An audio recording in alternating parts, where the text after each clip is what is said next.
cell phone is Mike Kovac. I'm unable to take your call right now. Please leave your name and number. I will get back to you when I can. Mike, just please call me back, all right? I'm sorry. Okay, I'm sorry about everything. Just call me back.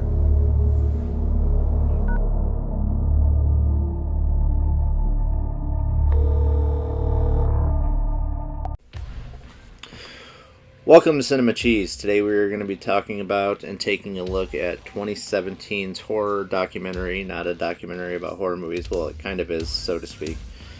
It's a really unique movie. It's called Fake Blood. It plays as a documentary, but it doesn't really tell you what's fiction and what's non-fiction in the movie. The movie starts out by director Rob Grant, who has directed some low-budget splatter-type movies before this. I didn't see them until after I watched this, but the movie starts out with Rob getting a video clip from a fan depicting a scene in his second movie, Mon Ami. Think if it was us that had to dispose of the body, we'd go with something a little more like this. Wait. It involves two friends that work together in a hardware store that kidnap the boss's daughter and try to hold her for ransom, accidentally killing her in the process. And then they go back to the hardware store for which they work and purchase tools to dismember the corpse and get rid of the body. So Rob naturally gets kind of creeped out a little bit, shows Mike, and that's when they decide to make a documentary to see if their responsibilities as filmmakers affect real-life violence and the cause and effect it might have on people watching the types of movies they put out. Do you feel responsible for that kind of violence in film? I personally don't think we have a responsibility. They realize that even though they make graphic violent movies, they've never really experienced it in real life. So they decide to do some stuff like they go to a gun range, fire some real life guns that normally get fired in movies, and see the difference between firing a gun in real life and in a movie and the cause and effect. They also touch on such things as, you know, possibly it might be more irresponsible to not show the gore in a movie because it doesn't really show the after effect, the effect of what violent crimes do. In a lot of movies, they just come in a room and shoot 30 people and then go to the next scene, and it's not graphic, which is more palatable for a larger audience, but the effect that it may have on those people, is it worse or is it better? I don't know. So this movie plays and feels like a documentary, which I thought was really neat. The way they did this one I felt was really clever and really unique, so it really sucked me into it. Before this movie, I was not really aware of Rob Grant or his works.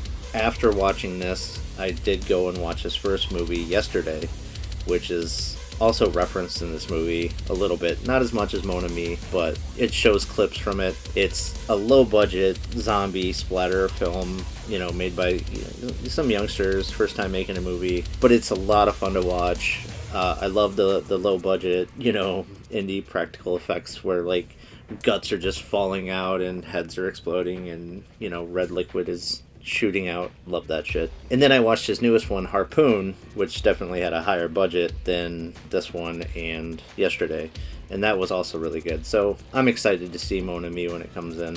I like the documentary style. In the dialogue, the conversations that the characters had felt so natural and flowing, like it felt like two people actually having a conversation. It didn't really feel scripted, which added to the fact that this feels like a documentary, and you don't really know what is fiction and what is not throughout. Obviously, there's some non-fiction things that happen in it, you know, because, like, other people are real. Well, at least Mike and Rob are, you know, but then they get these interviews from people, like a guy named John, who was completely anonymous through the entire movie. His face is blurred out, his voice has changed, his name's not really John. John is just John Doe.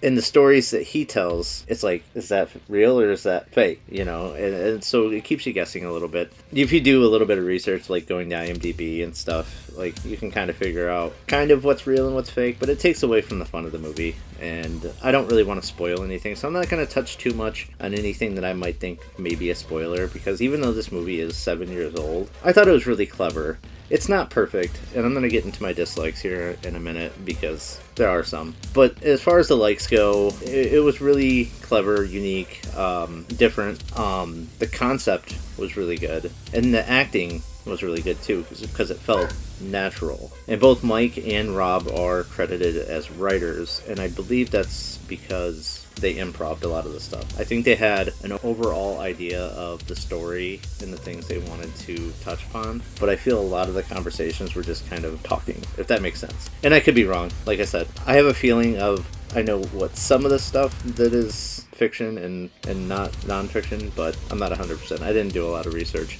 but because I didn't want it to affect what I say in my review about it. I want all you guys to watch it and enjoy it for what it is. So this is kind of a like and kind of a dislike at the same time. Throughout the movie, they do these reenactments like you would see in a true crime documentary or something like that. And I thought that was really neat and really clever. I like that they did that. But it's kind of a dislike too, because at least in one situation off the top of my head, when John is telling a story of the act that he and another criminal committed that landed him in jail, they also are doing a reenactment of that at the same time. So he'll be telling the story and talking to Rob and Mike, and then it'll go to a reenactment of two actors playing John and his partner in the crime they committed. At the end, Rob comes through and shows that it's a reenactment. So the camera will pull away, it'll say cut, you'll see the lights and the directors and all that, and the actors. And I thought that was neat, but it's kind of a dislike too, because this movie does get pretty tense at points, and that was a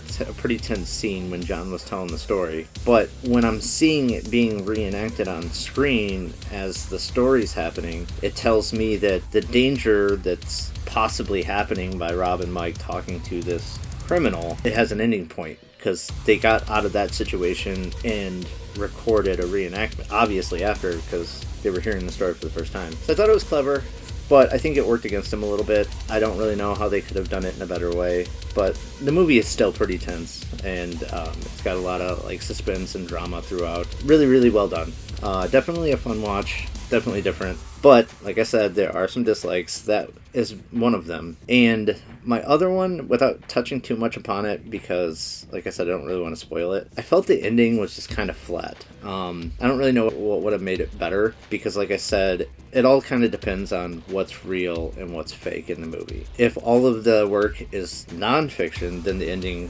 is pretty good. If it is fiction and they made it up, I feel like they could have added a little bit more, you know what I'm saying? But it is what it is. It's still a good ending. It started so strong, and throughout the movie it held my interest, and in the end it was just kind of like, for me I was like, that's it.